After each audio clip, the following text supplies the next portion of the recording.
Hei vaan kaikille. Joo, tänään uuden videon aihe on se, että millaista Iittalaa mä oon saanut lahjaksi.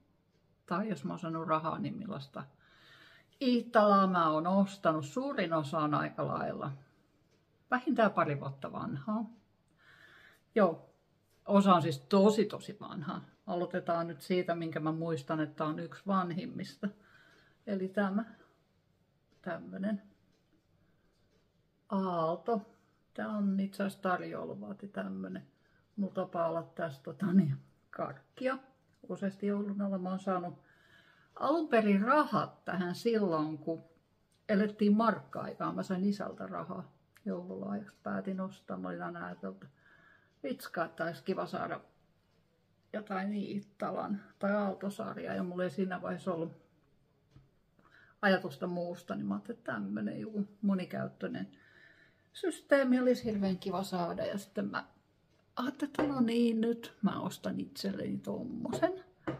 Ja sitten, no mä en tiedä näitä järjestystä, mutta tää, eli Festival, legendaarinen, on ollut, tääkin, tässä on vielä noin,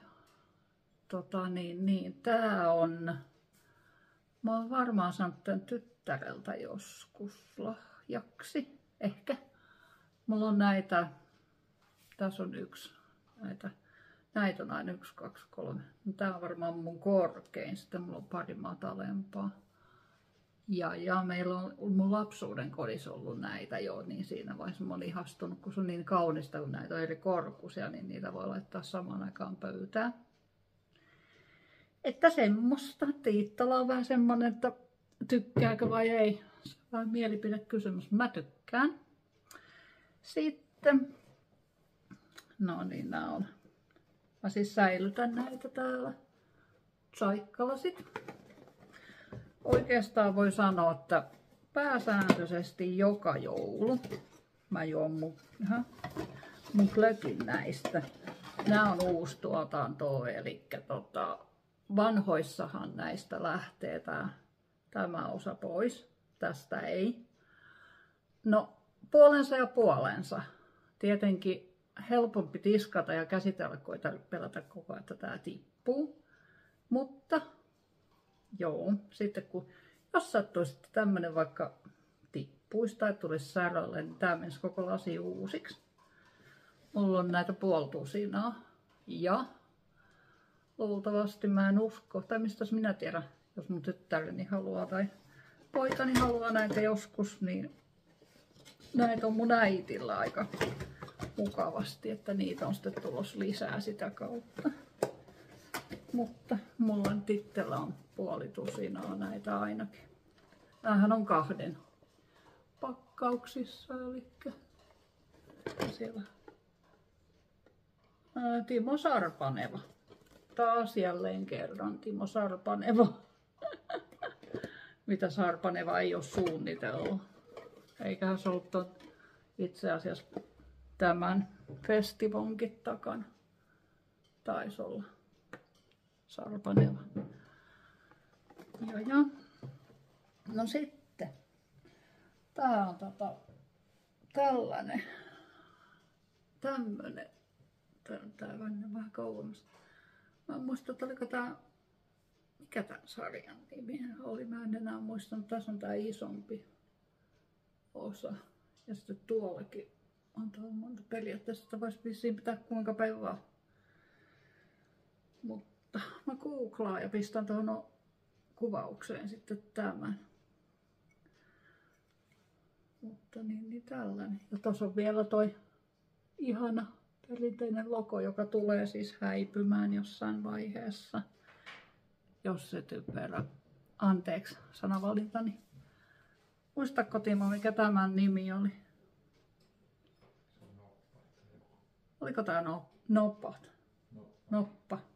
No mä tarkistan sen, mies sanoi, että olisi noppa, mutta en ole varma. Mä tarkistan ja laitan sen tohon. No niin, sitten mä huomaan, että nämä tärisee tosi helposti, kun tää on aika korkealla. Niin. Ja sitten tää on aika uusi, mä ostin tämä alennuksesta. Mä tykkään näistä kastehelmi. Tää on tämmönen säilytys. Tähän täällä itse asiassa oikein lukee. niin. Tää on, tää pellava värinä tosi ihana, kun tää ei ole vaalea, mutta tää ei ole tummakaan, niin sieltä kuultaa läpi. Ja tähän on sitten olemassa kansi, mutta se on vielä tuolla. Se on näköjään tiivis kansi. Se nyt vielä odottaa käyttöönsä. Ehkä sille tulee.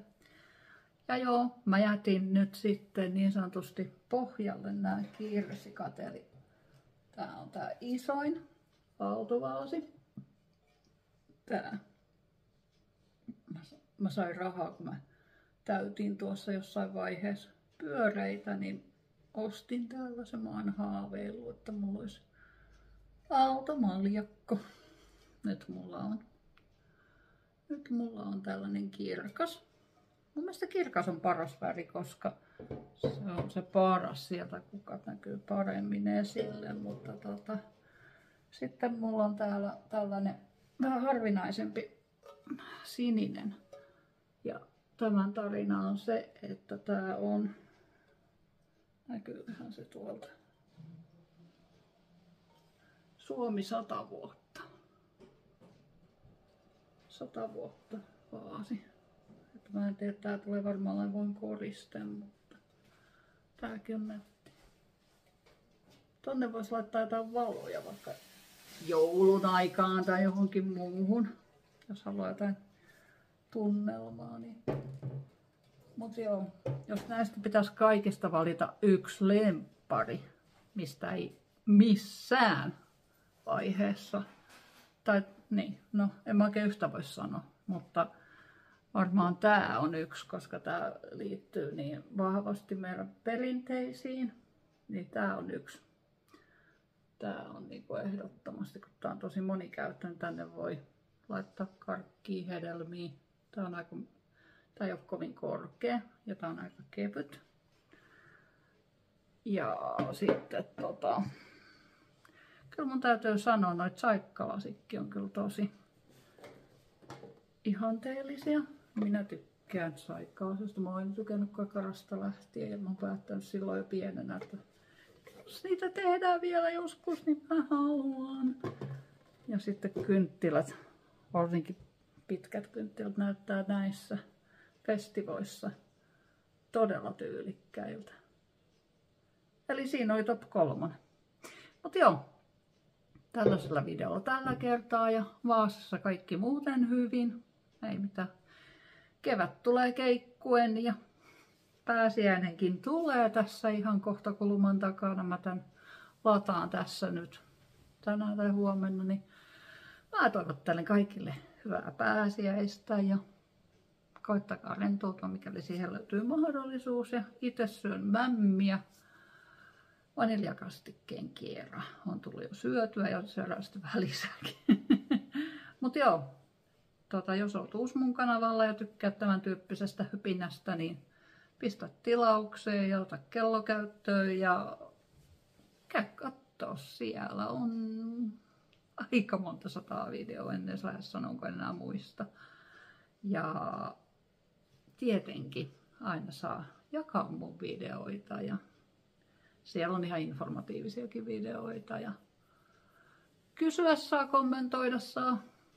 Pyrin vastaamaan asiallisiin kommentteihin ja jos ei muuta niin tykkäämällä ja kysymyksiin aina vastataan, kun ne on asiallisia ja ei tässä mitään. Seuraava video tulee sitten, noin torvennut menee 2 viikkoa, se on pikkusen liian pitkä, mutta tulee, en ole lopettamassa. Elikkä Vaasa kiittää ja kuittaa, hyvää pääsiäistä ja nähdään seuraavassa videossa. Moi moi!